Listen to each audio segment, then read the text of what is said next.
सभी को नमस्कार। दोस्तों, आज हम यूपीएससी मेंस जीएस 3 पेपर के आगे के टॉपिक का अध्ययन करने वाले हैं और एक हम नई सीरीज शुरू करेंगे आज से इन्वायरमेंट और डिजास्टर मैनेजमेंट के टॉपिक। इससे पहले हम एथिक्स, एसे राइटिंग और इंटरनल सिक्योरिटी आदि के लेसन पढ़ चुके हैं, उनके वीडियो भी बना चुके हैं और आपको नोट्स उनके मिल चुके हैं। और ये लेसन विशेष रूप से जो आप में से 2023 की तैयारी कर रहे हैं और आगे आने वाले वक्त में जैसे 2024 में तैयारी करने वाले हैं, उन सभी के लिए भी लाभदायक होंगे। इसलिए आप में से जो भी एस्पिरेंट नए हैं, चैनल को सब्सक्राइब करना, बेल आइकन को ऑन करना और वीडियो को अपने दोस्तों के साथ भी लाइक शेयर करते रहना। आप साथ दोगे तो मैं कंटिन्यू सीरीज मतलब दिसंबर तक कोशिश करूंगा कि जो भी छोटे वाले सेक्शन है, जो नोट्स कहीं मार्केट में उपलब्ध नहीं हो पाते, उनके मैं सबके वीडियो और नोट्स आपको प्रोवाइड करा दूंगा। तो आज का हमारा जैसे ये इस सीरीज में ये पहला लेसन है।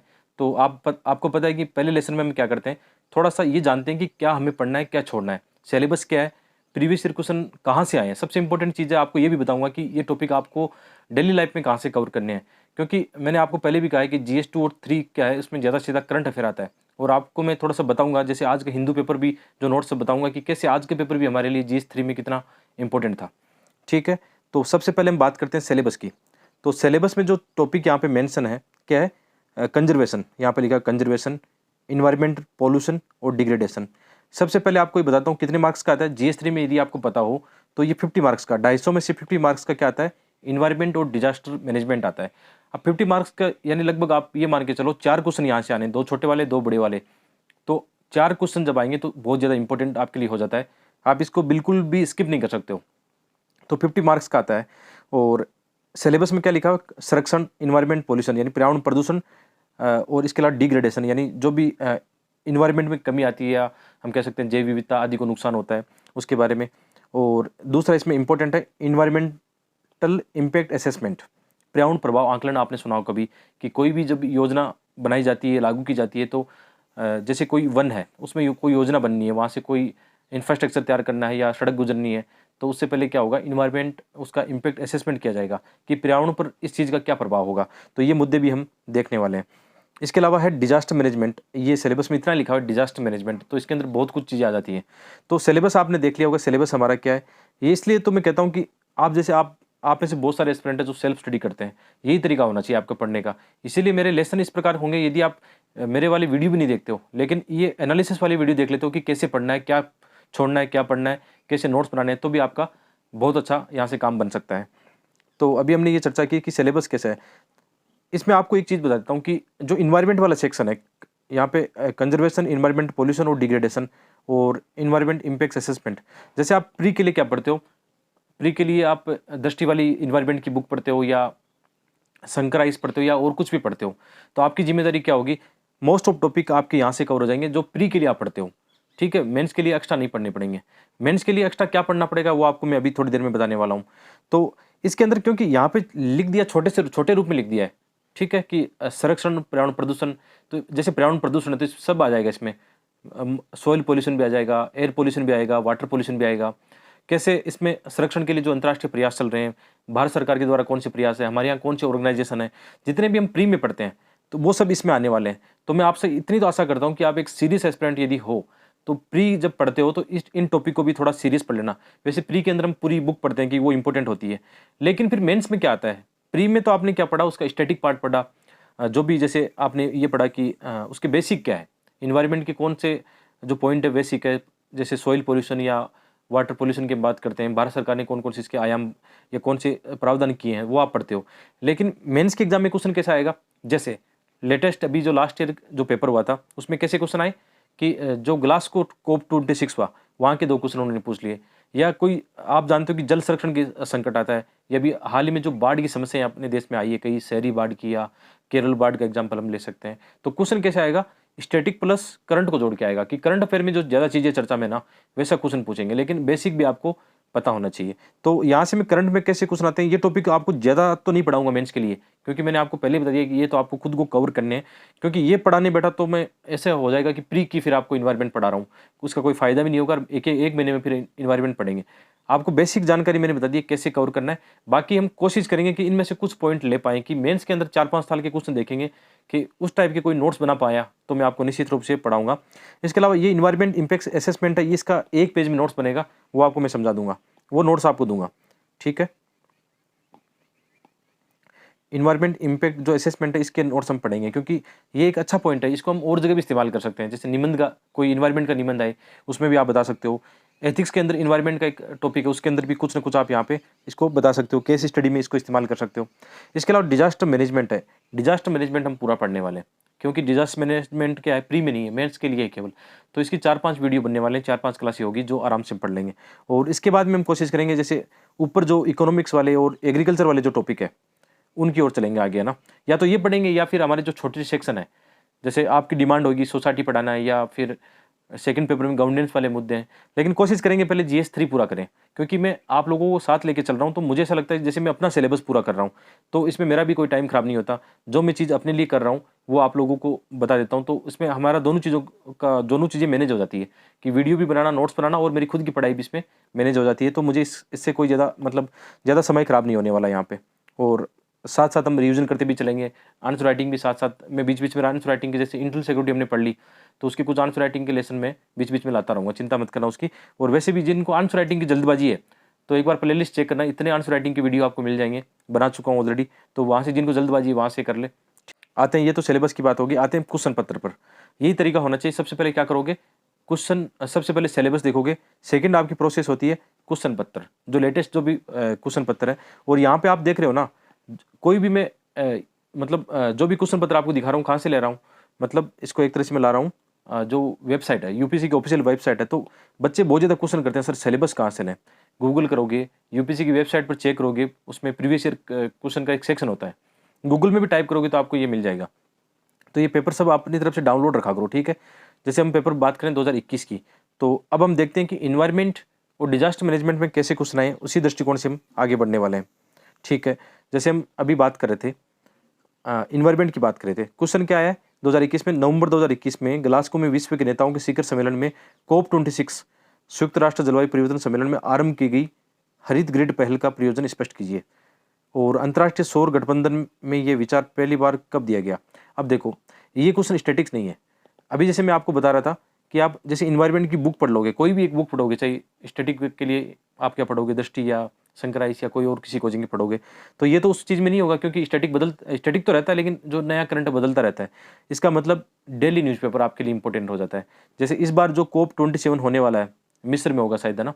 तो मिस्र में होने वाला है, तो आपकी नज़र उस पर रहनी चाहिए कि उससे क्या आउटकम निकल के आया है, कौन सी उसमें नई चीज़ें चर्चा में रही है। जैसे सौर ऊर्जा को लेकर क्या रहा है, हरित मतलब जैसे ये ग्रिड फैल है, या हरित जलवायु को लेकर इसमें क्या फैल रहा है, कोई टेक्नोलॉजी इसमें कोई समाधान बताया है।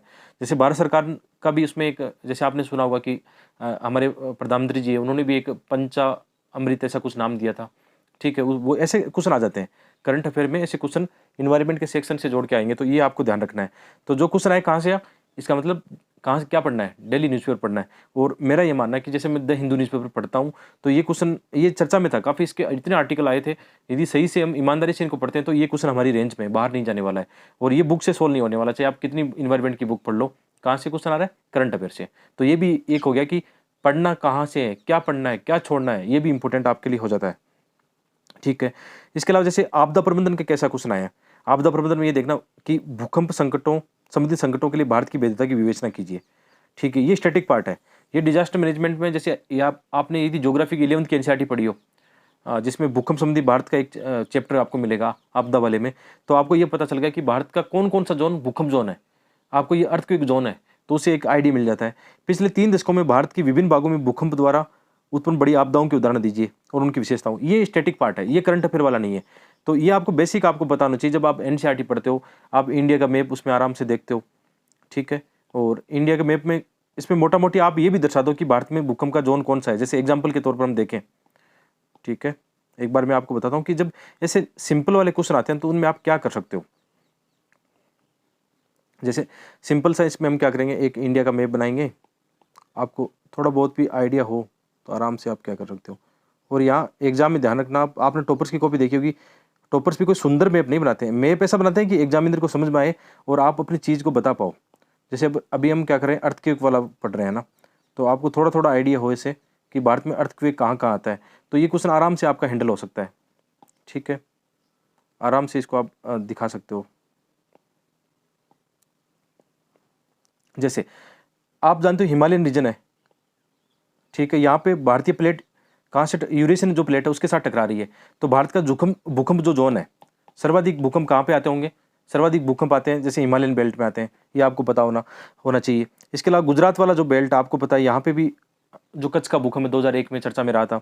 इसके अलावा इस रीजन में के अंदर जो कृष्णा या अन्य जो वहाँ पे कुछ फॉल्ट्स है ना, ठीक है, वहाँ पे भी चट्टानों का कुछ ना कुछ प्रभाव होता है। जैसे भारतीय प्लेट जब उत्तर की ओर खिसकती है, ठीक है, तो भारतीय जो प्लेट है उस पूरी भूमि पर वलन की समस्या आती है, या फिर कहीं ना कहीं उसमें जो चट्टानें वो खिसकती है। तो दक्षिण भारत में भी भूकंप के ऐसे जोन देखने को मिले हैं पहले भी, जैसे महाराष्ट्र में भूकंप आया है। तो आपको ये पता होना चाहिए, मोटा मोटी पता होना चाहिए कि भारत में कौन कौन से भूकंप जोन है। एक जोन ये बता सकते हो, दूसरा जोन बता सकते हो, तीसरा जोन ऐसे बता सकते हो, और चौथा जोन थोड़ा सा करके इसमें बता सकते हो। और आप जब एनसीईआरटी पढ़ोगे, तभी तो मैं एनसीईआरटी सबसे ज़्यादा आपको रिकमेंड करता हूँ कि एनसीईआरटी जो टेक्स्ट बुक है, ओरिजिनल की बात कर रहा हूँ। आप किसी पब्लिकेशन की पढ़ोगे तो उसके अंदर वो कॉन्सेप्ट गायब हो जाएगी जो आपको समझनी है, सीखनी है। ओरिजिनल एनसीईआरटी पढ़ोगे, जैसे ये क्वेश्चन मेरे सामने भूकंप आया, तो मैं भूकंप का जो क्वेश्चन आया मेरे सामने, तो मैं आराम से इसको हैंडल कर पाऊंगा कि इसमें क्या पूछा गया है, कि भारत में कहाँ कहाँ उदाहरण है। उदाहरण देखिए बता दिया कि यहाँ पे कच्छ में एक बार आया था, ठीक है, हिमालयन बेल्ट में हमेशा संभावना बनती है कि भूकंप की संभावना बनती है, ऐसा बता सकते हो। ऐसा करके हैंडल करते हैं क्वेश्चन को, ठीक है। अभी तो मैं मॉडल आंसर नहीं बता रहा हूँ, लेकिन आपको ये बता रहा हूँ, पढ़ने का तरीका आपको बता रहा हूँ कि कैसे कैसे आपको साथ में पढ़कर चलना है, कैसे नोट्स बनाने हैं, कैसे ज्योग्राफी के इनके क्वेश्चन आते हैं तो उनमें कैसे आपको डायग्राम बनाने हैं, ये बहुत आपके लिए इंपॉर्टेंट होगा, ठीक है। वापिस हम क्वेश्चन पे आते हैं कि भूकंप वाला क्वेश्चन था, उसमें पढ़ते समय आपको ये ध्यान रखना है कि डिजास्टर मैनेजमेंट का लगभग स्टैटिक पार्ट से आपका काम हो जाएगा, लेकिन इसमें भी करंट अफेयर पर नजर बनाए रखना है कि विश्व में कहीं ऐसी आपदाएं आई है या आपदा को लेकर कोई ऐसा कन्वेंशन हुआ है, कोई और मतलब इसके लिए कोई प्रावधान किए गए हैं, उनको ध्यान में रखना है, ठीक है। 2 क्वेश्चन हमने छोटे वाले देखे, आगे बढ़ते हैं बड़े वालों में। पहले भी हमने बात की थी कि 50 मार्क्स के क्वेश्चन आते हैं, तो 10 मार्क्स करके क्वेश्चन हमने देख लिए, अब आगे बढ़ते हैं, ठीक है। यहाँ भी क्वेश्चन देखना, ये 15 मार्क्स वाला यानी 250 वर्ड में ये क्वेश्चन है, ठीक है, यहाँ लिखा भी है। और क्वेश्चन क्या पूछा गया, संयुक्त राष्ट्र जलवायु परिवर्तन फ्रेमवर्क सम्मेलन यूएनएफसीसी के COP26, देखो दोनों क्वेश्चन सेम टॉपिक से आ गए, लेटेस्ट वाले से आ गए, के प्रमुख परिणामों का वर्णन कीजिए। इस सम्मेलन में भारत द्वारा की गई वचनबद्धता क्या है। देखो कितना सिंपल है, भारत ने आपको पता है 5 वचनबद्धता दिखाई थी कि 2030 तक हम कार्बन उत्सर्जन इतना कम कर लेंगे, 2070 तक नेट जीरो कर लेंगे, या फिर 2030 तक हम इतना मतलब जो एनर्जी है वो रिन्यूएबल एनर्जी से प्राप्त करेंगे, 2050 तक हम ये टारगेट हासिल कर लेंगे। तो ये सब चीज़ें आपको पता होनी चाहिए, जो न्यूज़पेपर में आती है, हमेशा चर्चा में रहती है। तो करंट अफेयर्स है, इसमें भी आपका स्टैटिक बुक कोई काम नहीं करेगी। तो समझ लिया ना आपने कि इन्वायरमेंट में मैं आपको स्टैटिक यहाँ पे क्या पढ़ाऊंगा, मेंस में कुछ नहीं पढ़ा सकता, इसलिए जिम्मेदारी आपकी ज़्यादा बनती है कि करंट अफेयर पर नज़र गड़ाए रखो। जो भी इनोवेशन होता है, जो भी नई चीज़ें होती है इन्वायरमेंट में, उनके नोट्स बनाने हैं और वही मेंस के एग्जाम में आने हैं, ठीक है। और उसी प्रकार स्टैटिक पार्ट हम आपदा प्रबंधन की बात करें कि भूस्खलन के विभिन्न कारणों एवं प्रभावों का वर्णन कीजिए। राष्ट्रीय भूस्खलन जोखिम प्रबंधन रणनीति के महत्वपूर्ण घटकों का उल्लेख कीजिए। ये देखो कितना सिंपल क्वेश्चन है। अब आपको ये पता है कि भूस्खलन के विभिन्न कारण क्या है और इसके प्रभाव का वर्णन कीजिए। क्वेश्चन भी ऐसा तोड़ना सीखना चाहिए। जब क्वेश्चन आता है तो बहुत सारे एस्पिरेंट को ये भी नहीं पता होता कि क्वेश्चन लिखे कैसे।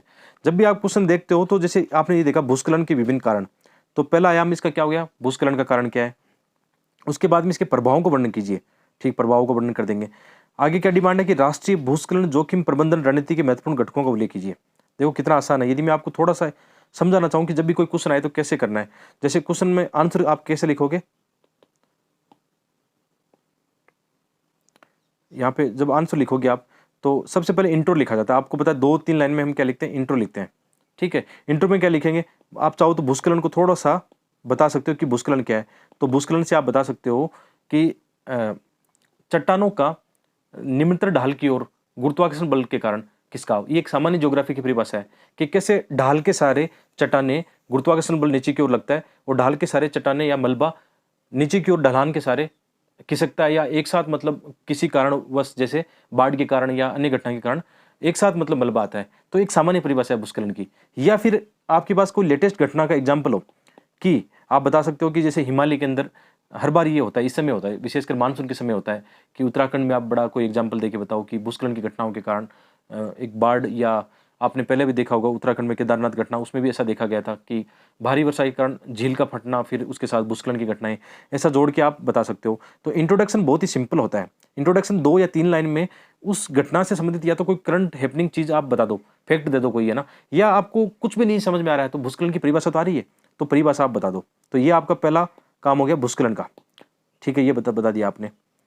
अब दोबारा इसमें डिमांड क्या है, क्वेश्चन की डिमांड क्या है, जब बॉडी पार्ट में आएंगे क्वेश्चन की डिमांड है कि भूस्खलन के कारण क्या है। अब देखो कारण है, कारण आपको पूछा गया है तो आप छोटे छोटे पैराग्राफ में यहाँ बताओगे, या तो देखो छोटे छोटे पैराग्राफ में 2-3 लाइन में ऐसे बता सकते हो जैसे मैं भी आपको बता रहा हूँ। इससे आपको बहुत ज़्यादा फायदा होगा, यहाँ से बहुत कुछ सीख के जाओगे। तो कारण में पहला आप बता दोगे, जैसे भूस्खलन के कारण की हम बात करें तो एक तो हो गया, मुख्य रूप से हम ले सकते हैं कि भारी वर्षा। ठीक है, भारी वर्षा एक कारण होता है। भारी वर्षा के कारण क्या होता है आप जानते हो, एक साथ कभी कभी बादल फटने की घटनाएं होती है। ठीक है, बादल फटने की घटना घटती है। तो इस घटना के कारण क्या होगा, एक साथ भारी वर्षा होगी, फ्लड आएगा, और फ्लड के क्या होगा, चट्टानों को नीचे खिसकना होगा। इसका उदाहरण क्या है, हिमालय। इसका आपने बता दिया कि हिमालय में आपके पास कोई अच्छा एग्जाम्पल हो, कोई भी केदारनाथ या अन्य घटना का एग्जाम्पल हो वो बता सकते हो आप। कोई लेटेस्ट घटना आपके पास जुड़ती रहती है उसको बता सकते हो। भारी वर्षा आपने बता दिया।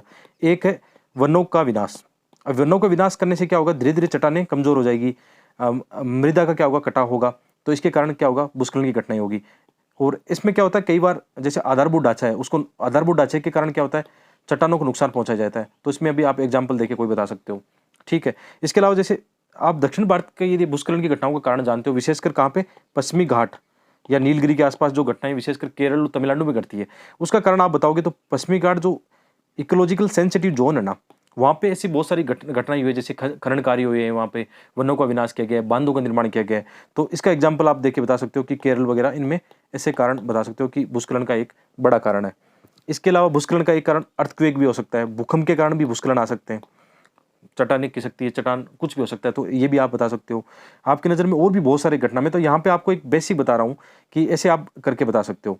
तो ये दूसरी आप एग्जाम्पल देके आपने बताया। अब आपको ये पता है कि क्वेश्चन ज़्यादा नहीं फैलाना है, क्योंकि क्वेश्चन में आयाम 3-4 पूछे गए।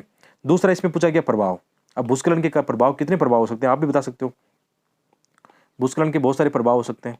जैसे आप प्रभाव में जब जाओगे तो क्या बताओगे, मतलब जनधन, मानव क्षति, सामाजिक पूंजी, इंफ्रास्ट्रक्चर आदि को हानि, जैव विविधता को हानि, नुकसान, आधारभूत इंफ्रास्ट्रक्चर नुकसान, कितना ज़्यादा मतलब कितना पैसा हम खर्च करते हैं इंफ्रास्ट्रक्चर पर, उसका मतलब एक तरह से नुकसान होता है, जनधन की हानि होती है, पशुओं को नुकसान होता है, और भी बहुत सारी चीज़ें आप जो आपको लगता है कि आ सकता है। भूस्खलन के कारण क्या हो सकता है, एक मतलब जल्दी से जो बोलते हैं ना, फ्लैश फ्लड भी आ सकती है, फ्लड आप बता सकते हो। ऐसे बहुत सारे प्रभाव, नेगेटिव प्रभाव विशेषकर देखने को मिलेंगे, तो ये बता सकते हो। पॉजिटिव प्रभाव इसमें कोई खास देखने को नहीं मिलेगा, नेगेटिव इम्पैक्ट ही ज़्यादा है।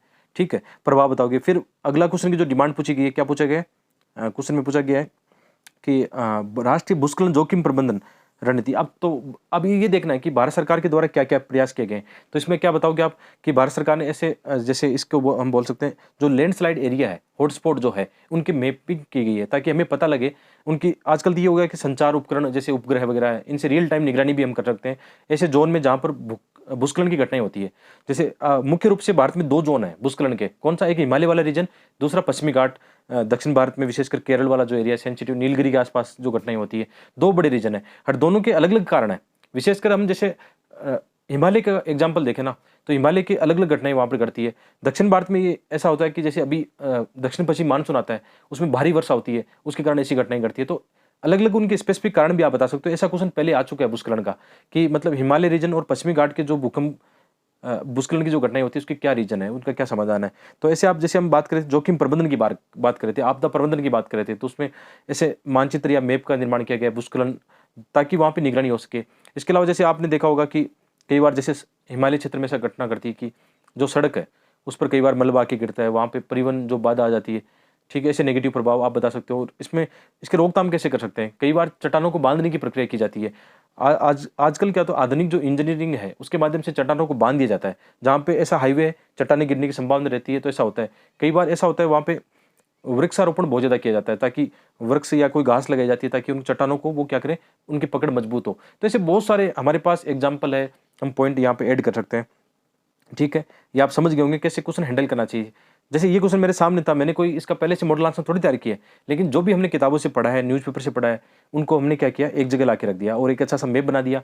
भारत में भूस्खलन की जो घटनाएं कहाँ कहाँ होती है, जैसे मैंने अभी भूकंप का मैप बनाया, भूस्खलन का मैप बना के दिखा दो कहाँ पे होती है, केस स्टडी आपके पास हो वो बता दो, तो 250 वर्ड का आपका काम बन जाएगा। और यहाँ 8 से 10 8 मार्क्स आप लेते हो तो बहुत अच्छे मार्क्स माने जाएंगे। ठीक है, यूपीसी में यदि 15 मार्क्स में से 7-8 मार्क्स मिल जाते हैं, अच्छी बात है। और जो छोटे वाले क्वेश्चन है उसमें 5-6 मार्क्स मिल जाते हैं, तो हमारे लिए काफ़ी अच्छा है। तो ऐसे आप कर सकते हो। तो आपने ये देखा कि इन्वायरमेंट और आपदा प्रबंधन के कैसे क्वेश्चन आ रहे हैं। चलो आगे बढ़ते हैं, 2020 का हम पेपर देख लेते हैं। मेरा मकसद है कि यार आपको एकदम सच्चाई के साथ गहराई वाली बातें बताऊं कि कैसे आपको खुद को प्रिपेयर होना है, चीज़ों को प्रति कैसे तैयार करना है। अब जैसे मैंने आपको ये बताया कि यार इन्वायरमेंट के जो क्वेश्चन आए कहाँ से हैं, ज़्यादातर करंट अफेयर से आएंगे। तो आप अब जब मेंस की तैयारी करोगे इन्वायरमेंट सेक्शन की, तो जो पूरी वाली इन्वायरमेंट वाली बुक है जो प्री के लिए पढ़ते हैं उसको ज़्यादा आप नहीं पढ़ोगे। इससे ये होगा कि आपके मेंस का आपका एफर्ट बचाएगा, क्योंकि आप प्री के समय उसको पढ़ चुके होंगे। या मेंस के लिए पढ़ोगे तो करंट अफेयर में जो भी चर्चा में रहा है उसको देख लोगे।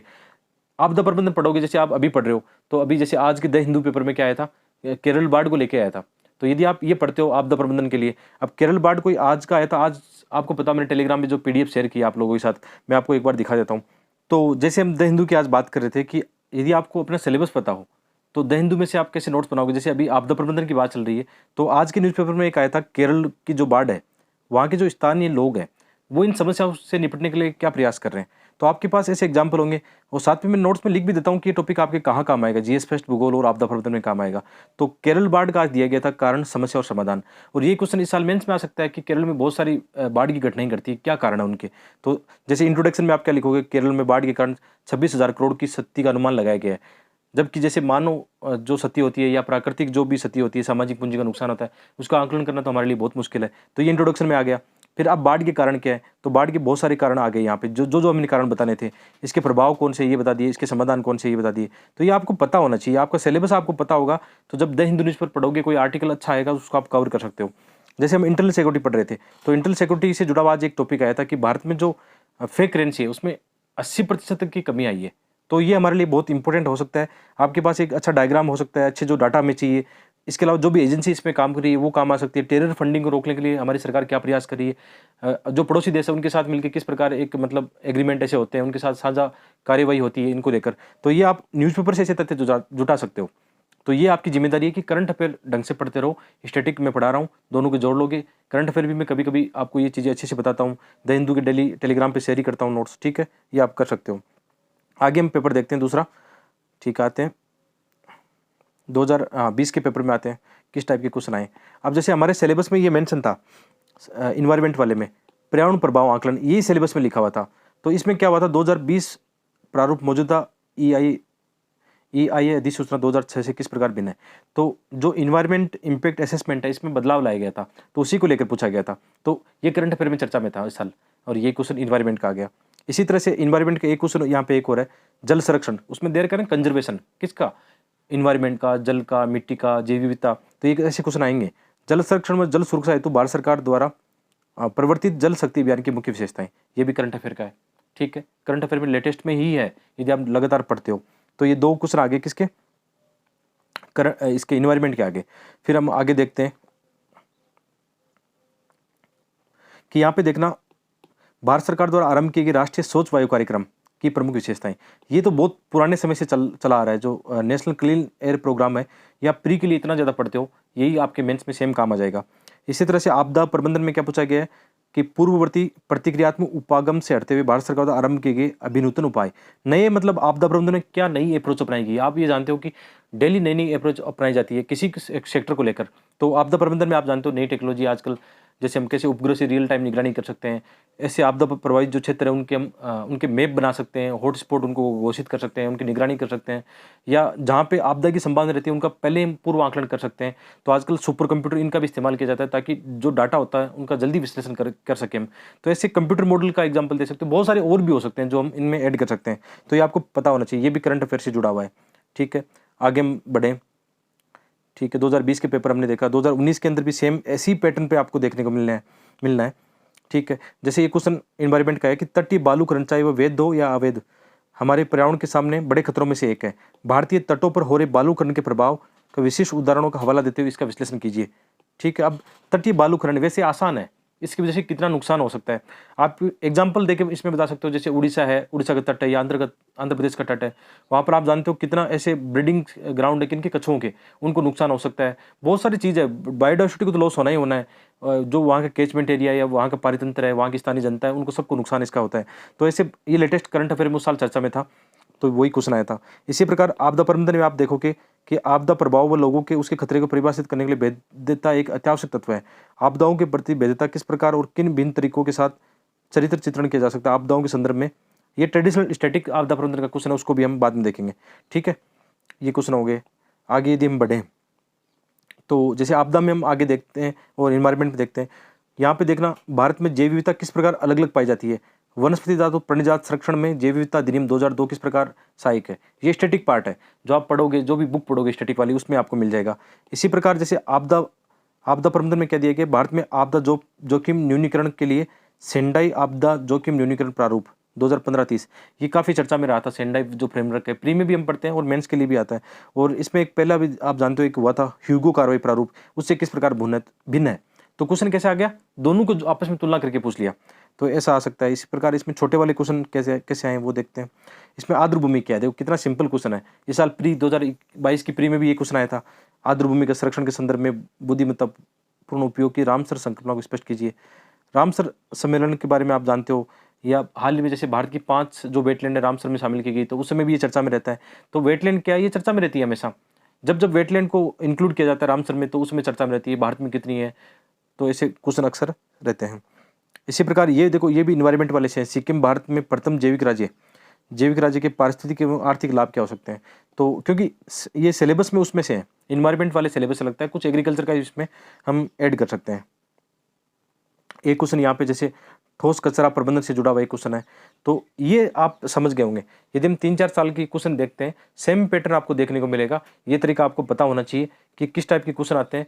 करंट अफेयर से ज़्यादा क्वेश्चन आते हैं। मेंस के एग्जाम में एक खास बात है कि करंट अफेयर से ज़्यादा क्वेश्चन आएंगे। विशेषकर यदि आप डेली न्यूज़पेपर पढ़ते हो, इंडियन एक्सप्रेस या द हिंदू में से ज़्यादा अच्छा मटेरियल आपको मिल जाएगा। मैं इसे फॉलो करता हूँ, वहाँ से फ़ायदा मिलता है।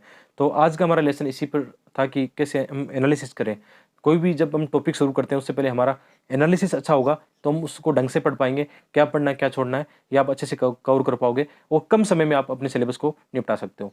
तो आज का लेसन यदि आपको अच्छा लगा तो लाइक तो बनता है और शेयर अपने दोस्तों के साथ करते रहो। बहुत बहुत धन्यवाद।